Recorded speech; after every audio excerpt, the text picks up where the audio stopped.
You are about to enter the courtroom of Judge Jackie. The wigs are real, the cases are made up, and the rulings are questionable. Mr. Customer, I gather from your complaint that you weren't happy with the size of your burger. That is correct. Order, order. What did you order? I ordered a double triple stack overflow with extra cheese, and this is what I got. Clearly not what I ordered. It's called good lighting. Good lighting? Why I order? Oh, order, not in my courtroom, okay? This seems a little odd, but right now over in the US, there are some unhappy customers who are actually suing a burger, or Burger King to be precise.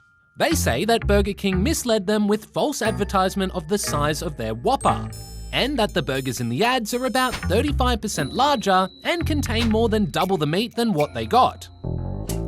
Now, it's no secret that advertisers will try to make food look as appealing as possible in ads.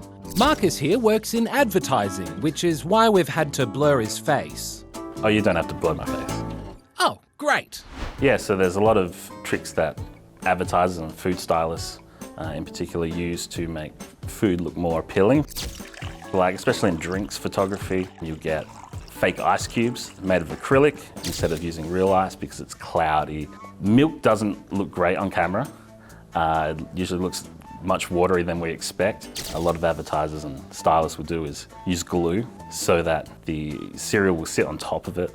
I think that there's probably a level to which people understand what has been sort of manipulated by advertisers. Anyone that's gone through a drive-through at a fast food chain knows that they're not getting something that looks like what they saw on TV.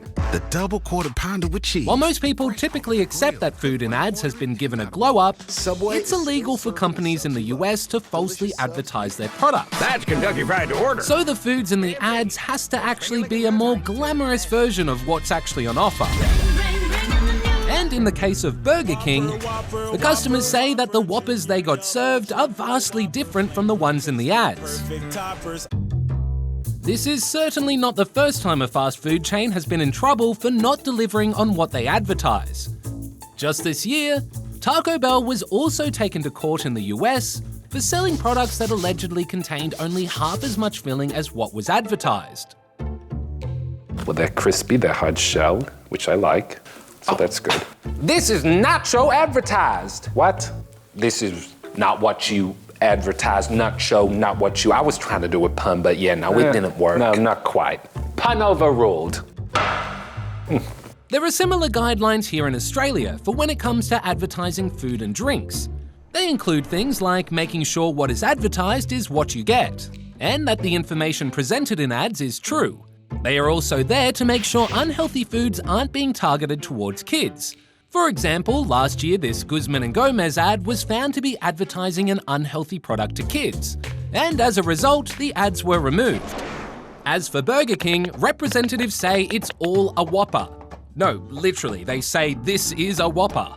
The patty in it is the exact one used in millions of burgers each day, and that they don't have to deliver burgers that looks exactly like the picture. But a judge, not that judge, said that Burger King will have to go to court and argue their defense. And as for our fictional burger trial, well... I've reached my verdict. The burger... Where is the burger? Oh, well, I got a little peckish.